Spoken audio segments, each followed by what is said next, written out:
As boas novas o Senhor me revelou. Oh, quanta graça, seu amor jorrou dentro em mim. Seu olhar tão cheio de ternura, Deus me levou. Bom dia, amigos e amigas, bom dia, povo e pova. Eu sou o Daniel Nonato, obrigado a você pela presença em nosso encontro matutino dominical. Lembrando a todos e a todas que hoje estou de serviço, que graças a Deus, vou lá daqui a pouco lá no meu trabalho, prestar meu plantão de 12 horas, graças a Deus, e amanhã estou de folga, graças a Deus também. Lembrando a todos e a todas que semana passada tivemos a eleição e nós queríamos seriamente que as eleições fossem decidida logo naquele turno, né? Logo a gente queria acabar logo com isso, como diz o povo, sacudir a poeira e se continuar o país. Mas, infelizmente ou felizmente, para ter certeza que a derrota do atual mandatário da nação é algo real, foi mandado para o segundo turno. Sabemos claramente que existe aí um discurso cristão ou pseudo-cristão, onde diz que vamos comer cachorro se votar no X, ou vamos ter isso, ter aquilo. Eu acho que nós devemos, primeira coisa, ter consciência o modelo sociopolítico que o nosso país está vivendo. A gente não pode jamais aceitar essa proposta onde se fala de um presidente que diz que é cristão católico, casado com uma evangélica, ou melhor, vivendo uma terceira união, não é nem segunda, é uma terceira união com uma evangélica, que casamento na igreja católica é uma vez só, e ainda frequenta uma loja maçom. E aí vai na maçonaria e depois aparece ele falando que iria participar de um rito religioso indígena, onde tem um rito de comer, né, os restos, ou melhor, comer o corpo daquele ente querido que faleceu, e ele iria com muito prazer, com muita alegria, achando que isso é algo bonito de se dizer. A gente fica indignado porque a gente como cristãos, e aí eu falo, eu como cristão católico, sou totalmente contra qualquer tipo de canibalismo. Ah, mas vocês falaram aí que vocês vão na missa e lá na missa vocês comungam do corpo do Senhor, diz que é a própria carne dele. Não, é outra coisa, não mistura as coisas. Uma coisa é o mistério celebrado na Eucaristia, outra coisa é aquilo que as culturas indígenas, uma cultura ou duas aqui no Brasil faz, que é dar, comer, né, o corpo com banana e uma certa farinha. Bom, e eu acho isso é um rito deles, eu respeito, não irei frequentar, não irei participar, não é da minha índole e nem quero que me convide. Mas ainda olhando isso, vendo aí um montão de fake news, e fake news colocado tanto de um lado como de outro, e isso é algo que nós devemos nos atentar para que nós possamos trabalhar com a verdade. Primeiro, nós temos aí a certeza que agora no segundo turno ou nós elegemos um ou elegemos outro. Então, o discurso que houve fraude nas urnas, que as urnas foram preparadas. Agora vem cá, desculpe aí o pessoal do PT, o pessoal do STF, o pessoal, seja de onde for, vocês são muito burros, desculpe, não me ofende, não me prenda, Alexandre de Moraes. Não me prenda. Por que vocês fraudaram a eleição e não deram a vitória pro Lula logo? Vocês são muito atrasados. Olha, se fosse eu para roubar, roubava tudo de uma vez só. Desculpe eu falar assim, não me processe, não me coloque na linha de tiro por causa disso. Eu até coloquei a cor roxa porque para poder ficar de luto mesmo e ficar num estado assim reprovável diante daquilo que eles estão fazendo com o país. E com o discurso sempre, não, porque o outro vai transformar o Brasil em Venezuela. Senhores, eu vou dizer aquilo que eu disse no outro vídeo lá no Facebook. Quando Chávez assumiu a Venezuela, a primeira coisa que ele fez foi fechar o STF. A primeira coisa que ele fez foi colocar a maioria dele no STF. E aí daí ele conseguiu aprovar tudo o que ele queria. O evangelho que nós seguimos fala muito da verdade. Só que a verdade está sendo destruída quando o presidente começa a chantagear de forma assim religiosa os cristãos. Aí a gente fica muito indignado. Eu acho que cabe a cada um, a cada uma, entrar nesse mérito e tentar trazer para a nossa realidade isso. Os caminhos do Brasil, no meio de uma eleição, agora com duas opções diretas, né? Ou você vota num ou vota no outro, a gente tem que olhar bem o retrocesso e o modelo de corrupção. O presidente atual diz que não houve corrupção no seu governo. Ele não explica o seu ministro da Educação, o pastor, né, da igreja presbiteriana, nada contra o presbiteriano, pelo contrário, tem um profundo respeito e carinho presbiteriano, Ribeiro, né, Milton Ribeiro, preso por corrupção. Ele não explica os pastores lá no MEC pedindo até barra de ouro para facilitar processos das prefeituras, mas não houve corrupção. Ele não explica a vacina sendo negociada para comprar $1. Diante disso tudo, temos cristãos que, tentando ficar neutro, demonstrando claramente que tem a sua preferência de acordo com a sua homilia, sobretudo aqueles que exercem cargo de liderança religiosa, e a prática neoliberal, com apenas comprovando que sempre esteve e está de braços dados com o modelo que está aí sendo gerenciado no país chamado Brasil. Interessante que essas pessoas se escondem atrás do Código de Direito Canônico, se escondem atrás da Bíblia, atrás das citações do Papa, até do Papa Francisco, e conhecem muito bem e sabem muito bem a sua obrigação como líder, como cristão, diante da comunidade. E todo documento que a pessoa diz que conhece e cita está de pleno acordo com aquilo que ele tem interesse em interpretar. E o pior é que hoje, na política brasileira, a gente vê claramente que aqueles que se calam são aqueles que estão do lado daquele que está aí mandando no país. O interessante é que aí nós temos que olhar para o pastor batista, Martin Luther King, uma frase atribuída a ele que diz: "O que me preocupa não é o grito dos maus, mas o silêncio dos bons." Nós, como cristãos da Igreja Católica, nós, como povo de Deus, não podemos nos silenciar diante de tudo isso que nós estamos vivendo nos dias de hoje. Por isso, essa hora de silenciar fere profundamente a nossa cidadania de povo batizado, a nossa cidadania batismal. Sejamos do clero ou leigos no meio do povo, somos todos povo de Deus e sofremos as consequências dessa nossa omissão. As nossas escolhas farão a grande diferença. Quem concorda com o atual regime vai dizer: silencie, não fale nada, não seja oposição. Sobretudo, esse atual mandatário que usa Deus como peão, como cabo eleitoral para elegê-lo. Com apoio e omissão de nós, cristãos e líderes de igreja, temos aí 21 dias para tomarmos a posição por causa da fé que nós dizemos ter. Não dá para nós continuarmos o modelo político onde se fala em excluir, se fala em banir, se fala em bandido bom é bandido morto. Não dá para ficarmos num modelo político onde se fala em matar e se fala em excluir e tratar os outros maus. Aí um dia me fala: você é muito burro, você não sabe de nada. Aí eu falo para a pessoa: olha, desculpe aí, aqueles que mandaram eu estudar, e sobretudo cristãos, irmãos da Igreja Católica, aqui no meu lado aqui, ó, tem aqui o direito canônico, temos aqui a palavra de Deus, uma Bíblia, tradução ecumênica, temos o catecismo jovem, né, o catecismo do jovem, e temos o catecismo da Igreja Católica e a Bíblia de Jerusalém. Ou seja, então, não é falta de estudo, não é falta de conhecimento. E se você olhar aqui atrás de mim ainda, ó, são os documentos do Papa, tanto lá de Paulo VI até atualmente. E eu, como devoto da Madrezita de Guadalupe, carrego aqui no meu escritório, onde eu faço minhas lives, muitas das vezes, e aqui eu trabalho muito bem na questão da nossa maturidade na fé e nossa maturidade como cristãos. Eu, quando era funcionário da Mitra Diocesana Nova Iguaçu, certamente eu não poderia dizer para vocês não votar no 22, eu não poderia dizer para vocês votem no 13, porque certamente eu seria punido, sofreria as consequências que eu sofri devido às minhas posições políticas no ano anterior, nas eleições municipais. Dito isso, vamos olhar para a liturgia de hoje, nesse 28º domingo do tempo comum, que é a seguinte: segundo Reis, capítulo 5, versículos 14 ao 17. Também Salmo 97, entre parênteses, 98, segundo a Septuaginta, com o refrão: o Senhor manifestou a salvação a todos os povos. E a segunda leitura, segundo Timóteo, capítulo 2, versículo 8 ao 13. E o Evangelho de Lucas, capítulo 17, versículos 11 ao 19. E como sempre, vamos nos concentrar na reflexão do Evangelho, que tem como pano de fundo a gratidão. Pois sabemos que Deus tem um projeto para superar a exclusão, com amor e gratidão. Jesus continua sua viagem para Jerusalém. Jesus deve passar pelo território do samaritano.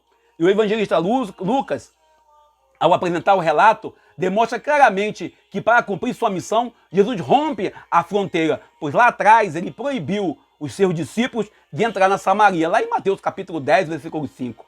E Lucas é o único que traz o relato dos 10 leprosos. A lepra, a hanseníase no tempo de Jesus, era tratada como pecado. E todos que eram tocados, sem exceção, não importava se era rico, se era pobre, se era rei, sua classe social. Vejamos lá no livro de 2 Reis, capítulo 5, versículo 14 ao 17, lá sobre o Naamã, o sírio, a primeira leitura do dia de hoje. Por causa da doença, eram escolhidos cumprindo a lei do Levítico, no capítulo 13, versículo 45. Uma pessoa que sofrer da lepra ou outra grave doença contagiosa de pele deverá vestir roupas rasgadas, deixar os cabelos despenteados, cobrir os rostos e a boca para baixo e anunciar gritando: impuro, impuro. Os leprosos, no tempo de Jesus, sofriam 3 tipos de exclusões, que eram o seguinte: primeiro, territorial. Eram jogados em um vale, uma região dedicada somente aos leprosos. Segundo, ele não podia mais conviver com os parentes, amigos, vizinhos. Era visto como um pecador público. Deus estava castigando por seus pecados. E a terceira exclusão era a exclusão religiosa, pois só podiam voltar ao convívio dos seus parentes e viver a cidadania plena com um atestado dado por um sacerdote mediante a um sacrifício que não era de grátis, como diz, tinha um preço. E a verdade, aí acontece uma dupla exclusão. Os leprosos que desejavam voltar ao convívio dos seus entes, indo ao encontro de Jesus, só pedem isso a Jesus. Sendo judeus, Jesus, sendo judeu, pede que cumpra o preceito de Levítico 14, que envolve todo um rito de uma semana com sacrifício de pombas, cordeiro, e todo um rito, além de quem o sacerdote devia ir ao encontro do leproso fora do acampamento. Aquele que retorna para falar com Jesus, para agradecer, ele não tinha direito a esse atendimento para testar a sua cura. A única opção que lhe restou era voltar e agradecer a Jesus pela libertação. Na semana passada, nós cristãos, nós lemos a leitura lá de Lucas capítulo 17, versículos 5 ao 10. Na semana passada, a gente falou do tamanho da fé. A fé do tamanho do grão de mostarda. E hoje, a prática da nossa fé pôs a ordem de Jesus para se apresentar ao sacerdote, para testar a cura. Mesmo eles cobertos de lepra, eles não duvidam, eles não ficam parados. Demonstra claramente como eles são pessoas de fé. Mas o grande barato desse texto de hoje é que o samaritano não tem o direito, e ao contrário dos outros 9, ele volta a Jesus como sinal de gratidão e reconhece em Jesus o Salvador. Os samaritanos tinham um sério conflito com os judeus de Jerusalém. Por ser um povo mestiço, a sua religião sofreu uma espécie de sincretismo. O conflito entre judeus e samaritanos começou em 721 a.C., após a queda do Reino do Norte. Os colonos assírios invadiram a Samaria e começaram a misturar-se com a população local para assim estabelecer-se. Os judeus, habitantes de Samaria, começaram então a se misturar com os pagãos, após o regresso da Babilônia. Os habitantes de Jerusalém recusaram qualquer ajuda dos samaritanos na construção do templo e evitaram os contatos com os samaritanos porque eram hereges, raça misturada com os pagãos. A construção de um santuário samaritano no Monte Garizim consumou de vez esse conflito e a separação na perspectiva dos judeus. Lançou dificilmente uma relação controversa entre judeus e samaritanos. Ou seja, os samaritanos eram infiéis ao templo de Jerusalém. Na época de Jesus, a relação entre as duas comunidades, ainda hoje se fala disso, era marcada por uma grande hostilidade. Lembrando um pouco o conflito entre árabes, e os judeus, entre os palestinos e os israelenses nos dias de hoje. Todos nós um dia já sentimos a lepra, sentimos assim leprosos. Todos nós sentimos assim a tristeza da vida, seja no desemprego, numa doença, um relacionamento que teve seu fim, e até mesmo uma relação dentro da comunidade de fé, que às vezes preza pela aparência e posição social. Aquele leproso tinha a obrigação de manter-se à distância dos demais, mas vendo Jesus passar, eles vão de encontro, se manifestando assim um desejo de ser reintegrado à comunidade, à sociedade. Todos nós, em nossas pregações, homilia, em nossas falas, sempre ressaltamos a atitude desse único que voltou para agradecer. Pois, na verdade, ele volta porque ele era um excluído da prática religiosa naquele contexto. Pedimos licença a você, meu amigo, minha amiga, para contar alguns fatos. Primeiro, um fato de um casal que, com 33 anos de vida em comum, vivendo numa comunidade de fé, foi excluído por um padre jovem que tinha acabado de chegar, porque eles não tinham e não podiam receber o matrimônio. Embora eles vivessem um casamento, um sacramento matrimonial na fidelidade um ao outro há 33 anos. Uma outra vez, nós testemunhamos uma situação onde um outro padre negou a bênção, as alianças de um casal que vivia há mais de 25 anos juntos, numa comunhão plena, num casamento pleno. O interessante é que, naquele momento, aquele casal conversou comigo e falou: nós somos leprosos, nós não podemos conviver no meio de vocês. O interessante é que nós oramos às vezes, como que nós às vezes, pelo legalismo hipócrita, pelo legalismo farisaico, nós afastamos e maltratamos as pessoas por causa do direito canônico, por causa da Bíblia, por causa de tudo o catecismo. Hoje mesmo, hoje de madrugada mesmo, eu lendo aqui na rede social, eu vi alguém mandando você, antes de votar, ler o catecismo da Igreja Católica para poder votar bem. Leia sim o catecismo da Igreja Católica, mas leia a versão atualizada. Leia a versão atualizada que critica o uso das armas.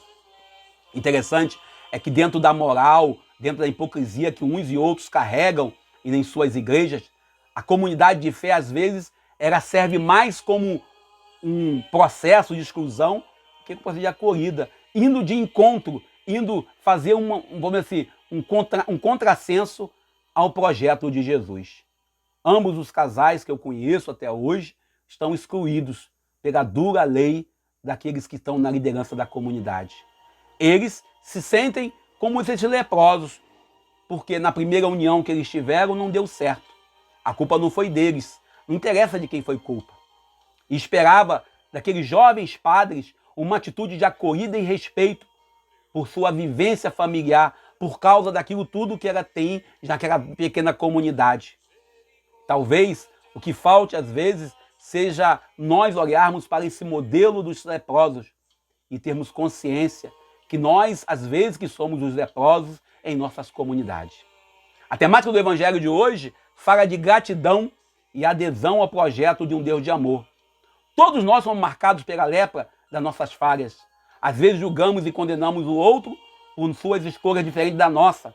Costumamos olhar com condenação para os gays, para as prostitutas, para os dependentes químicos, os casais de segunda união, os pobres no subemprego, aqueles que não seguem a ditadura da moda, os analfabetos, como os leprosos dessa modernidade.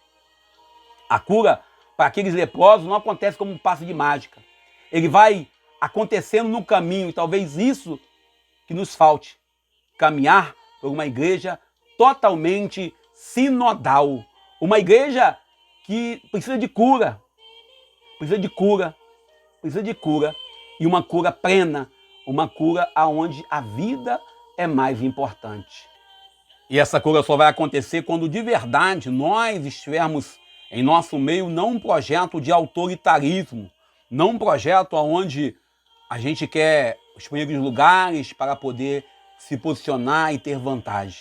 Precisamos combater a lepra do clericarismo, a lepra do autoritarismo em nosso meio.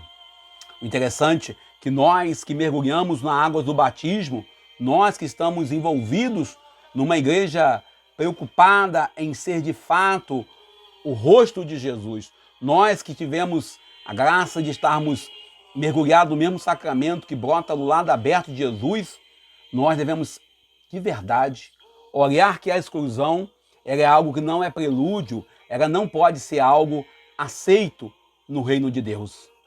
A maior lepra de hoje está nos cristãos, que são omissos e permitem o uso da comunidade de fé para promover candidatos de esquerda ou de direita.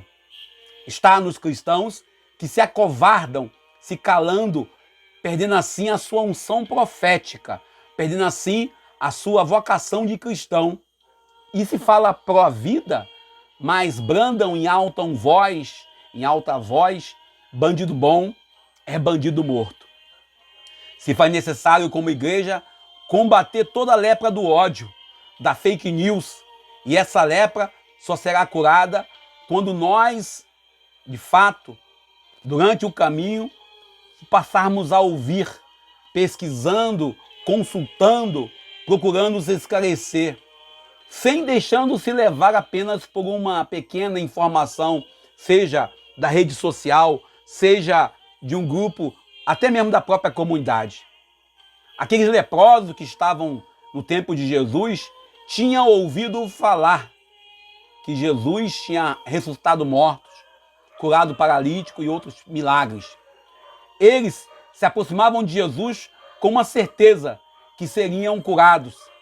E talvez nos falte essa certeza de quem é Deus e, de fato, se nós temos fé. Voltando lá no contexto de Lucas 17, versículos 5 ao 10, de semana passada, onde nós falamos da fé do tamanho de um grão de mostarda. Isso serve para todos nós, que esquecemos a gratidão, esquecemos de agradecer a Deus por tudo aquilo que Ele faz por nós, em nossa penúria, em nossas lepras internas. Precisamos superar o rigorismo da lei fria e crua, a lei radical, extremista, farisaica. Precisamos superar todo o rigor que afasta e que congela e que gela os nossos corações. Precisamos um pouco mais de gratidão, um pouco mais de amor, um pouco mais de afeto, para podermos assim encontrarmos com a graça de Deus, uma graça que é grandiosa, sem fim. E não podemos nunca deixar de passar pela lógica do Deus que é gratidão. Não deixemos o texto de hoje engavetado. Não deixemos nossas vidas presas apenas no leproso que voltou para agradecer. Olhemos todo o contexto bíblico teológico em nossas comunidades. Olhemos para toda a nossa realidade de vida, de comunidade de fé, onde nós vivemos plenamente o Evangelho. A gratidão desse homem ao voltar a Jesus, ele não volta porque ele é um homem grato. De verdade, ele é um homem excluído. Em nossa sociedade, nós temos que, de fato, acolher e trazer para o nosso meio todos os excluídos. Estamos em um processo eleitoral. Estamos num processo onde nós somos chamados a escolher. Deixemos a fake news, deixemos as fantasias, as falas fantasiosas de candidatos, tanto da esquerda como da direita, e escolhemos a vida, não uma vida qualquer, não uma vida simbólica, mas uma vida plena. Não sejamos a favor do aborto, seja ele o aborto no ventre das mulheres, seja ele o aborto social que as mulheres sofrem quando o filho chega na idade da juventude e sofrem o assassinato pelas mãos, seja do tráfico, seja da polícia, seja do Estado, seja do poder paralelo. O Evangelho de hoje, quando fala do leproso, tem que nos lembrar quem são os leprosos hoje. E olharmos também o quanto nós somos ingratos pelo Deus que nos é poderoso, amigo, fraterno, o Deus que nos ama e nos quer bem. O Evangelho de hoje ainda nos apresenta 10 homens, 10 pessoas diferentes, 10 pessoas que sofrem do mesmo mal, que é a lepra. E sabemos que a lepra, no contexto de Jesus, como já dizemos aqui, era vista como uma marca do pecado.